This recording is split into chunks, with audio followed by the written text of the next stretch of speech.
ত্রাণ নিতে আসা ফিলিস্তিনিদের ওপর নির্বিচারে গুলি চালানোর পাশাপাশি এবার গাজার বিভিন্ন শরণার্থী শিবির লক্ষ্য করে অভিযান শুরু করেছে ইসরায়েল। শুরুতে গৃহহীন গাজার বাসিন্দাদের জোর করে উপত্যকাটির পশ্চিমে শরণার্থী কেন্দ্রে সরে যাওয়ার নির্দেশ দেয়া আর তারপরই ওই শিবির লক্ষ্য করে হামলা, এমন নৃশংস অভিযান চলছে গাজায়, যাকে জাতিগত নিধন বলছে বেশ কিছু আন্তর্জাতিক পর্যবেক্ষক সংস্থাও। فكان الاشي صعب جدا، يعني هذا في ال20 يوم هذا شهدنا في المنطقة هذه ما يقارب يمكن 6 أو 7 استهدافات قريبة جدا كانت من مكان. بدهم يجمعوا السكان كلهم في منطقة واحدة في رفح، معناته بدهم يجمعونا بعد هيك يهجرونا برا البلد. গেল শুক্রবার রাতভর হামলা হয়েছে গাজার বিভিন্ন প্রান্তে, চলছে ত্রাণ নিতে আসা ফিলিস্তিনিদের ওপর গুলিবর্ষণও। আর বিশ্ব খাদ্য কর্মসূচির তথ্য বলছে অবরুদ্ধ উপত্যকাটিতে প্রতি 3 জনের 1 জন দিনের পর দিন না খেয়ে আছেন। এ অবস্থা চলতে থাকলে পুষ্টিহীনতায় ভুগে গাজার অর্ধেক জনসংখ্যা বিলীন হয়ে যাবে বলে আশঙ্কা সংস্থাটির। এমন মানবিক বিপর্যয়ের মধ্যে গোটা বিশ্বের নজর যখন যুদ্ধবিরতির দিকে, তখন ইসরায়েলের বিরুদ্ধে মারাত্মক অভিযোগ এনেছে হামাস। এক ভিডিও বার্তায় কাশেম ব্রিগেডের মুখপাত্র দাবি করেছেন, হামাস একসঙ্গে সব জিম্মিদের মুক্তি দেওয়ার মতো একটি সিদ্ধান্তের দ্বারপ্রান্তে থাকলেও ইসরায়েল জিম্মি বিনিময় সহ যুদ্ধবিরতির পূর্ণাঙ্গ চুক্তি প্রত্যাখ্যান করেছে। আরও অভিযোগ এসেছে, অধিকাংশ জিম্মি ইসরায়েলি সেনা সদস্য হওয়ায় তাদের ফিরিয়ে নেয়ার কোনো আগ্রহ নেই নেতানিয়াহু এবং তার উগ্র ডানপন্থী মন্ত্রীদের।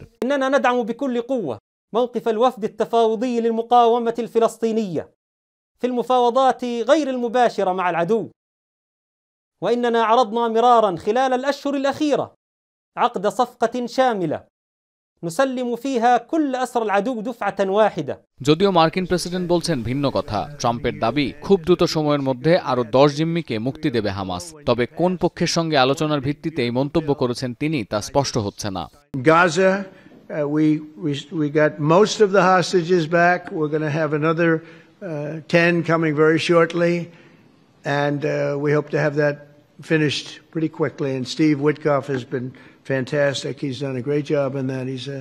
এদিকে গেল মাসে ইরানের অন্যতম অক্ষশক্তি লেবাননের হিজবুল্লাহকে অস্ত্র সমর্পণের আহ্বান জানান মার্কিন প্রেসিডেন্ট। শুক্রবার ট্রাম্পের এই প্রস্তাব প্রত্যাখ্যান করেছেন হিজবুল্লাহর প্রধান নাঈম কাশেম। তিনি দাবি করছেন, অস্ত্র জমা দিলে লেবানন শত্রুদের বিরুদ্ধে প্রতিরোধ করতে পারবে না, আর এই সুযোগ নিতে পারে ইসরায়েল।